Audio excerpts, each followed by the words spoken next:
So, hello. I want to begin by acknowledging that I am on the stolen and unceded territory of the Coast Salish people, the Squamish, the Musqueam, and the Tsleil-Waututh, in what is contemporarily known as Vancouver, British Columbia. So, I myself am a theater designer in the Canadian theater industry, and I've been working as a designer for about 10 years. And a few years ago, I became involved with the Associated Designers of Canada, ADC, which is the professional organization that represents designers. So I'm currently a board member and an organizer for ADC. And after a couple of years of being involved in the organization, I became more interested in the precarity that theater designers face and the organizational models that designers have created in both English Canada, Quebec, and the United States to combat this precarity. So I recently completed a master's thesis at SFU studying this question, and I've been working with Adam to turn this research into a published paper. So as a brief introduction to Canadian theater designers, designers are the creative workers that are responsible for conceptualizing the creative elements for any live performance, whether that be theater, dance, opera, ballet, etc. And typically those creative elements are things like set design and costume design, and then also sound, lighting, and video design. In Canada, we're classified as independent contractors, and ADC has a collectively bargained contract with PACT, the Professional Association of Canadian Theatres, of which most large Canadian theatre companies are members. For example, Shaw and Stratford festivals in Ontario are members of PACT. So in theoretically framing the creative cultural sector and designers' particular place within it, we highlight three salient features of what we call the political economy of design work. First, as non-standard workers, theater designers lack regulatory protections and often work in precarious conditions, as Conor mentioned. Their work is frequently unstable and often provides limited benefits and relatively low wages, and is shaped mostly by its freelance non-employment status, which exempts designers from employment standards protections and excludes them from other social benefits related to the standard employment relationship, such as employment insurance coverage. Second, and related to that lack of regulatory protection, theater designers have largely been shut out of the established labor movement because of the difficulty of organizing non-standard workers under Canadian labor law. Additionally, because theater designers frequently work in numerous work sites with constantly changing configurations of co-workers, organizing on the industrial union model can be very difficult. And that theater designers depend on establishing and maintaining individual personal contacts with the very people from whom they seek employment and must negotiate contracts is also a disincentive to labor militancy. And last, as identified in other research on artistic cultural workers broadly, we highlight a tension in the sample of interviews between artistic and worker identities.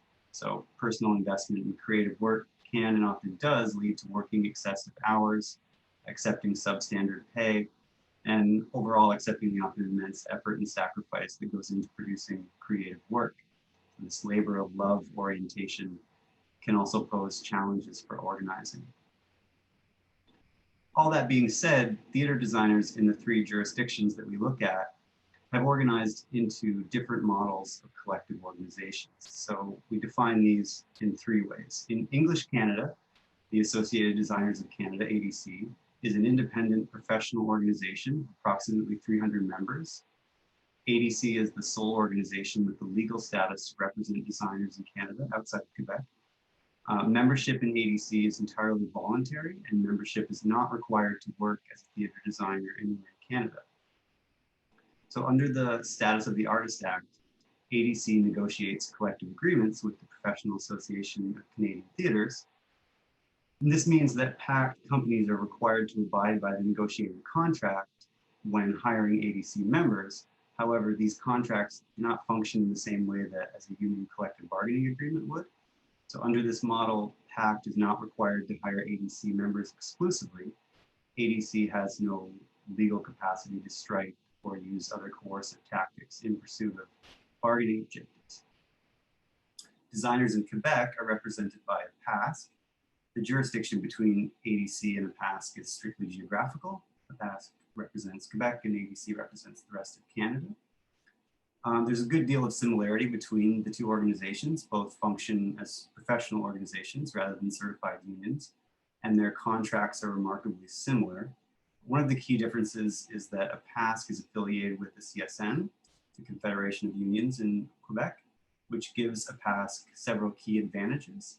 So most notably, CSN gives a PASC aid in their negotiation of collective agreements and assists them with any legal actions. Last, theater designers in the United States are represented by United Scenic Artists Local 829, which is an affiliated union of the International Alliance of Theatrical Stage Employees, IATSE. So 829 has the strongest structure of the three organizations. As a certified local of IATSE, they have similar negotiating and legal supports as a PASC, while also having access to the overall greater resources of IATSE. So although the relative strength of the three organizations varies tremendously, all of their members do face similar struggles, but the difference is that the union affiliation of a PASC and the union certification of 829 give each of those organizations more tools with which to advocate and negotiate on behalf of their members. And now outlining some of the methodology that I used to create this research, I used the framework of participatory action research, or PAR, to acknowledge my positionality as both an organizer and a working designer, so an active stakeholder within this design community. And also, as is common in PAR, used an advisory committee of 3 Vancouver designers who helped with the overall research design and to ensure that the research was of value to the community. I conducted 56, and one of the motivations for the research was to bring together the voices of the designers that are members of these various organizations, as well as unaffiliated designers. So really to try to get the opinions of designers in Canada, Quebec, and the US. So to that end, I conducted 56 semi-structured interviews with working designers and staff members of ADC, APASC, and USA 829. 33 ADC members were interviewed, 3 APASC members, 7 USA 829 members, 8 designers unaffiliated with any organization, and 5 staff members of the respective organizations. Participants ranged in age from 23 to 71, with a median age of 38. So although there were a few older semi-retired designers and a few younger student and emerging designers, the bulk of the interviews were established mid-career working designers. There were some interesting outcomes and findings from the interviews themselves. First and foremost is that although each organization has some form of a collective contract that lays out some of the fees and working conditions, there is always a level of individual negotiation that occurs on each project. And designers from all of these organizations indicated that many of the challenging conditions they face are as a result of these individual conditions, although both APASC and USA 829 operate in a partially closed shop situation, unlike ADC. So it's less likely that their negotiations could potentially be undercut by non-member designers, whereas ADC has none of those protections. I think the most significant finding from these interviews was that almost every designer, regardless of whether or not they were affiliated with a larger organization, spoke to the need of collective actions and solutions to the precarity and the challenging working conditions we face. Even the 8 unaffiliated designers spoke to the fact that individual advocacy couldn't possibly address the challenges they face. Now, most of these interviews occurred before the COVID-19 pandemic, which has been disastrous to the live performance industry. Like, designers currently have virtually a 100% unemployment rate in Canada, and likely will continue to until there's treatment or a vaccine for COVID. So I held one final interview on July 1st, in which the participants discussed both a mixture of optimism and pessimism about the future. Slight optimism in that we could use this time of a forced pause to have discussions about what kind of industry we want to return to, but then pessimism that our precarity will just increase once we get back to work due to an overall lack of funding. Now, an interesting offshoot of this precarity is that on October 1st, ADC members voted decisively, 95%, in favor of chartering a local with IATSE, similar to USA 829's relationship with IATSE in the United States.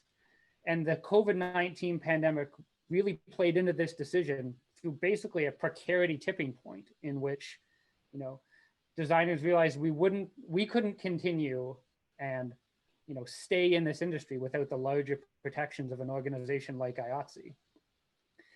The part of the process that was really key was that we demystified what unionization is for arts workers. In these interviews I did, plenty of designers said, I'm very pro-union, but unions aren't for us in terms of arts workers and designers.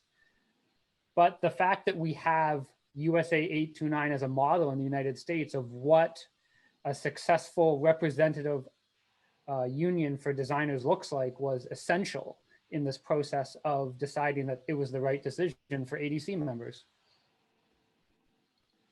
Additionally, ADC's years of existence as a professional organization was integral to the union affiliation. So once some of those myths about unionization were confronted and dispelled, affiliation was overwhelmingly popular. Additionally, because of ADC's previous bargaining relationship with PACT and the protections it enjoyed under the Status of the Artist Act, there's no need to bargain a first contract, which is often a daunting task for newly certified unions. So in short, designers didn't need to start from scratch in terms of organizing or to open their current collective bargaining agreement. So in effect, ADC will likely be strengthened by its new IATSE affiliation, both in terms of the institutional knowledge and resources available to it in future rounds of bargaining and by drawing closer to the broader labor movement. So plans are in the works to, for example, elect delegates to IATSE's conventions, to the Canadian Labour Congress, and to get members involved across the country in local and district labor councils. So we want to end by asking what lessons the case of ADC might offer to other cultural and freelance workers who are seeking to organize. For example, are there opportunities for other cultural workers to use pre-existing professional organizations to bring themselves closer to the broader labor movement without necessarily relying on labor board certification elections? So under circumstances where various forms of alt labor organizations are looking for examples of how to increase collective capacity, ADC's case could offer some lessons for other creative and freelance workers. Thanks.